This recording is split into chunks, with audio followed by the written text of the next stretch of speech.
뿌리니 턱! 오늘은 2021년 에듀윌 공인중개사 2차 핵심 요약집의 부동산 공시법과 부동산 세법 파트를 리뷰를 해보도록 하겠습니다. 구독, 좋아요 눌러주세요.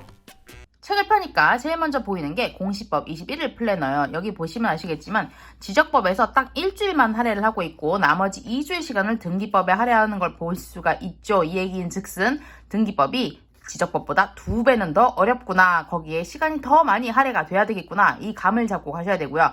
지적법에서는 그러니까 우리 모두 만점을 예상을 하면서 가야 되는 거예요. 난 지적법에서 만점을 받겠다. 자, 본격적으로 공시법 파트를 한번 펼쳐보도록 할게요. 여기 지금 지적법이 있는데 여기에 끝수 처리 연습이라는 게 있더라고요. 전 마음에 들었던 것 중에 하나가 보통 요약서들은 요약을 해놓기 바빠가지고 사실 설명도 부족하고 요약도 부족하고 어느 것도 만족시키지 못한 어중간한 경우로 끝나는 경우가 있는데 이 책은 연습까지 시켜주고 있더라는 거죠. 예를 들어서 끝수를 올리는 건지 반올림을 하는 건지 버림을 하는 건지 그거를 딱 숫자들 예를 들어서 설명을 하고 있어요. 그래서 제가 이런 식으로 이 책이 좋더라 이런 얘기를 많이 해드려도 사실 많은 분들이 본인이 직접 듣고 있는 강사분의 책을 고르는 경향이 많아요. 그런데도 제가 북 리뷰를 왜 하느냐. 이 책의 경우에는 강의 노트를 보는 것 같은 기분을 느끼게 해준다는 거죠. 개관을 그림으로 설명을 해줍니다. 그래서 꼭 에듀윌 강사의 강의를 듣지 않은 분들이라도 이 책을 쉽게 따라갈 수 있다는 거죠. 특히 이렇게 심사 절차 같은 것들, 이런 것들도 사실 공법이나 세법이나 이런 데서 많이 법문구로 봐도 무슨 얘기인지 절대 머릿속에 안 들어오거든요. 그런 것들을 마치 강의를 듣는 것처럼 이런 식으로 판서해 주듯이 다 그림으로 넣어놨다는 거죠. 굉장히 친절하다고 볼 수 있습니다.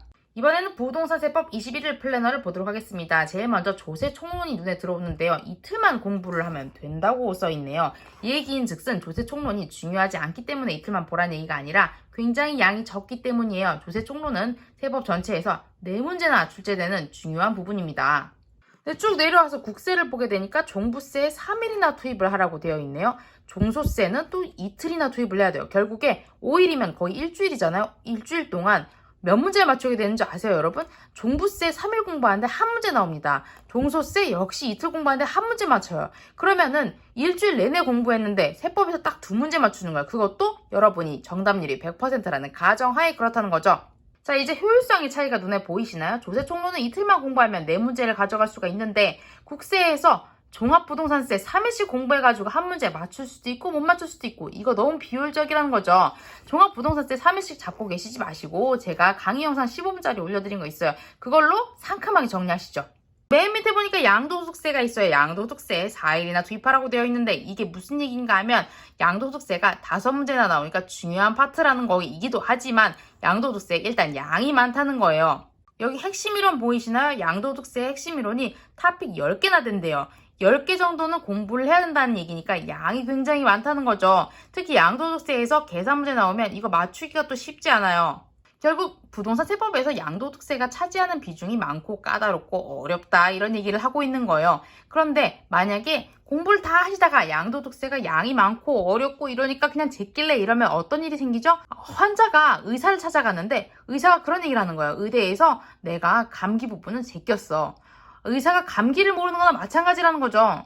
본격적으로 세법 부분 한번 자세히 보도록 할게요. 조세 총론을 보니까 쭈르륵 넘겨서 챕터 3을 보니까 조세 우선권의 배당 순서라는 게 있는데 이거 한 장만 공부하시면 되는데 뭐래요? 2문제가 출제된대죠? 굉장히 효율적이라는 거죠? 이 부분 그냥 한 장 찢어서 먹는 한이 있더라도 다 외우고 가셔야 됩니다. 그리고 나서 나오는 게 파트 2의 지방세고 파트 3가 국세예요. 그런데 저는 여러분이 요약서를 보실 때쯤에는 파트 2하고 파트 3를 굳이 따로 나눠서 공부를 하지 마시고 같이 가져가서 공부를 하셨으면 좋겠어요. 비교를 하시면서 공부를 하시라는 얘기죠. 특히 지방세에서도 보면 재산세가 뒤에 국세에 나오는 종부세랑 굉장히 유사한 부분이 많아요. 그러니까 여러분들 견출지 같은 거 붙여가지고 뒤에 부분에 종부세하고 같이 비교하시면서 공부를 하셨으면 좋겠어요. 제가 왜 비교해서 공부를 하셨으면 좋겠다 이런 얘기를 하냐면 실제로 종부세하고 재산세 연계 문제가 나올 수 있고 이런 부분을 이 책도 인지를 하고 있다는 거죠. 재산세와 종부세를 비교하고 있네요. 사실 이 세법이라는 부분은 많은 분들이 굉장히 이걸 공부를 어떻게 해야 될까 여기다 시간 투입을 어떻게 해야 될까 고민이 많이 되는 과목일 거라는 생각이 들어요. 왜냐하면 민법이나 공법과 같이 여타 다른 과목에 비해서 세법은 단일 과목으로 출제되는 건 아니면서 그렇지만 난이도의 경우는 굉장히 높게 느껴지잖아요. 그렇지만 24문제가 나오는 공시법을 만점받는다는 가정이 없기 때문에 우리가 세법을 무시할 수가 없다는 거죠. 이런 부분일수록 역시 전략적으로 접근하는 게 굉장히 중요합니다. 그래서 전략적으로 접근을 어떻게 해야 되는지 보기 위해서 이 부분을 한번 펼쳐봤어요. 기출 패키지. 그래서 에듀윌에서 만든 요약서의 기출 패키지를 한번 열어봤더니 세법을 5개년 데이터 분석을 해서 기출문제들을 다 분석해 놨더라는 거죠. 그래서 지난 5개년 동안 어떻게 어디서 많이 출제 비중이 높아졌는지 어디서 중심적으로 공부를 해야 되는지를 딱 꼭꼭 집어놨더라는 거죠. 일단 5개년 챕터별 출제 비중을 자세히 들여다보도록 할게요. 여기서 10% 넘는 거 중심으로 공부를 하시면 되겠다는 생각이 드시죠? 취득세, 등록면허세, 그리고 재산세, 양도소득세 이렇게만 공부를 하셔도 세법에서 50%가 넘는 비중을 가져가실 수 있는 거예요. 결국 8문제를 맞출 수 있다는 거죠. 그런데 우리가 양도소득세 문제 어렵게 나오는 거 다들 알고 계시죠? 그래서 여기서 다 맞출 수 있는 가능성이 없기 때문에 그래서 종부세를 공부하시는 겁니다. 그리고 나서 다음 장에 보이는 30일의 시험 분석, 32회 대비 전략을 보게 되니까 역시 제가 했던 말 그대로 하죠. 취득세, 등록면허세, 재산세, 양도소득세 여전히 높은 출제 비중이다. 여기서만 12문제가 나온다. 꼭 열심히 공부를 해야 된다. 이런 얘기를 해주고 있어요. 빈출 부분 위주로 학습을 하라는 전략도 세워주고 있고요. 다음으로 기출 지문이 나오는데요. 여기서 옳은 지문 거의 200문장 가까이를 뽑아줍니다. 이런 문제를 달달달달 외우듯이 공부를 해주시면 이게 결과적으로는 객관식 문제이기 때문에 익숙한 지문과 익숙하지 않은 지문을 골라내면서 답을 굉장히 신속하게 골라낼 수 있거든요.